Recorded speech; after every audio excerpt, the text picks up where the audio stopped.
Yo, what is good, YouTube? Welcome back to another JC2K video. In today's video, we're going to be ranking the top 10 best attainable centers in NBA 2K25 MyTEAM.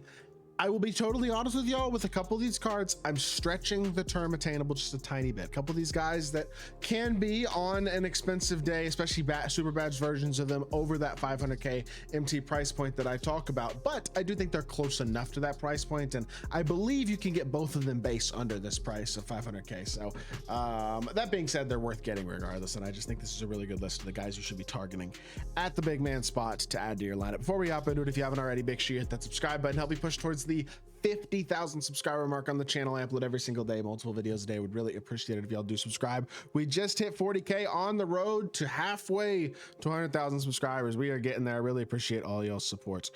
Without further ado, let's get into it, and let's start off with the number 5 spot on this list. Number 5 is going to be Alex Sarr. The honest truth is, this card's just, he's fine. He's 7'1" with a 7'4" wingspan. Stat and badge wise, he could certainly be better than he is. His release could be a little bit better as well. It's not a terrible release, but he's fine catch and shoot. He's big. He's a good defender. He's a great finisher.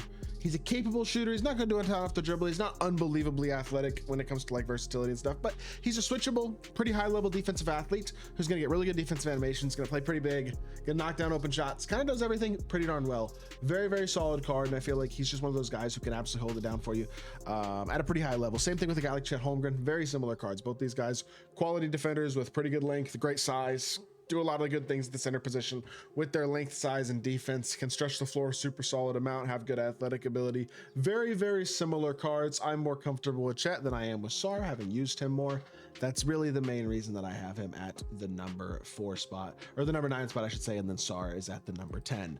Moving on to the number 8 spot, we got the free 100 overall Myles Turner. The reason this card is this low is because he is only 6'11". The 7'4" wingspan does help, and I think he could, in the pinch, play the center position. Problem is, if you are matched up against a Yao or a Wemby or anybody with some real giant size, a couple guys in this list even would qualify, it's a tough matchup, you know what I mean? Yes, he's got Garland dribble style, Kemba skate tray behind the back, Pro 2 fade. Jumper is not unbelievably spectacular, but it's nice. He's got the stats and badges that are elite. This is a great card.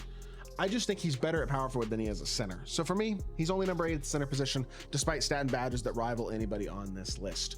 Joel Embiid, kind of similarly, stats and badges rival everybody on the list. In all honesty, he's not even as good movement-wise as Myles Turner is by any means, but I do feel like he plays noticeably bigger.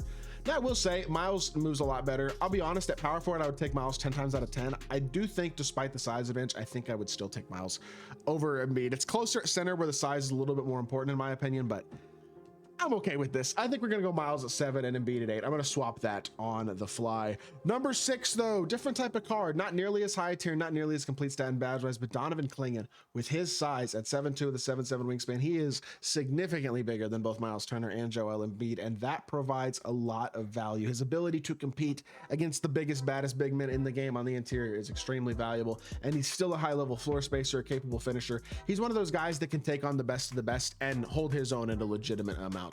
And I just think for a free card, he's one of the best free cards 2K has dropped all year. An absolute must have attainable small forward if you don't have a ton of MT or the very best cards in the game. Moving on, at number 5, we have another really good attainable small forward who I think affordable and provides that size and physicality. Artis Gilmore, a card I love. Again, he's not as perfect. He's only got a 77 3 ball. Jumper's not unbelievably amazing. In animations and stats, you got a better Embiid and especially Myles Turner than you have Artis Gilmore, but 7'2" with a 7'6" wingspan and afro that makes him look at least 7'3", if not even 7'4". Like, to me, it's just the physicality is such an important skill set to have, and it's a skill set that I think Artis Gilmore is going to provide at a very high level, and even higher level in all honesty than Clingan does. Not to mention 99 interior, 99 block, 98 rebounding, 98 strength. Like, the physicality on this card at his size is immense, and 86 speed as well with how big a player ability is. Truly does get the job done. 86 speed for a guy like Artis Gilmore feels a lot faster than 86 speed on a 6'11" guy would. Moving on to the number 4 spot is a card who kind of similar to Artis, is very big and physical. Kareem Abdul-Jabbar, 7'2", very similar player build, I would say, to Artis Gilmore. Probably looks about 7'3". Not quite as much of a wingspan. Artis might even look a little bit slightly taller, but Kareem's 96 speed. He's huge and physically dominant.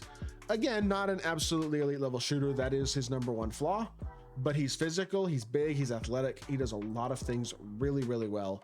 And I think Kareem is top 4 for sure. Still a card I absolutely would recommend. Very, very high level guy who I would consider an attainable small forward. He has become cheap enough that I think that is a reasonable thing to say. I mean, you can get a pretty souped Kareem sub 500K, a base Kareem or a close to base Kareem probably for about 300. So I think he fits at this point. I would consider him attainable enough to be on this list.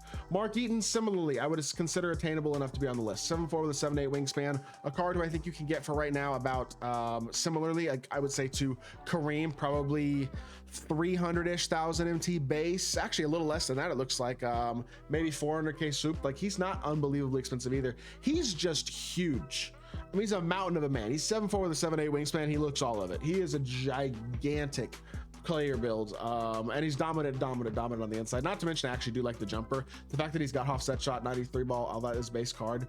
You get some shooting badges on this card. I actually kind of like his shot. I feel like it's a better version of Artis Gilmore shotter, at least pretty similar.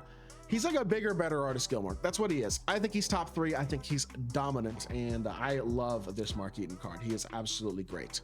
Moving on to the number 2 spot on the list, it's Opal Wemby. And this is one of the 2 guys I was like, yeah, is he technically attainable? By the definition of 500K, I think it's pushing it.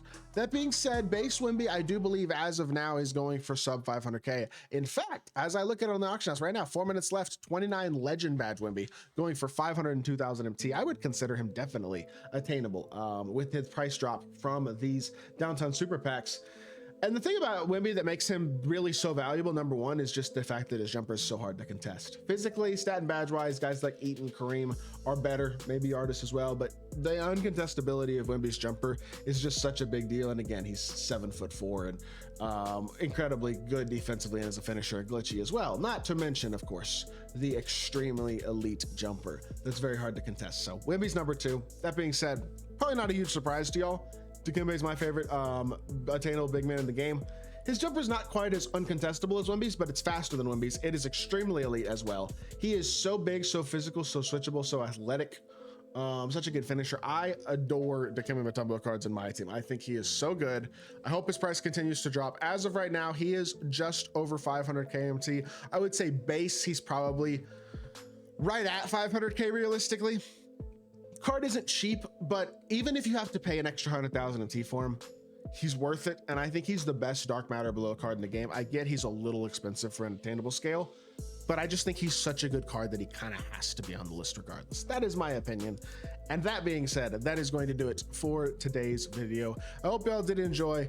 If you did, make sure you hit that like button, leave a comment, and again, subscribe. Help me push towards that 50,000 subscriber mark on the channel. Really appreciate y'all watching.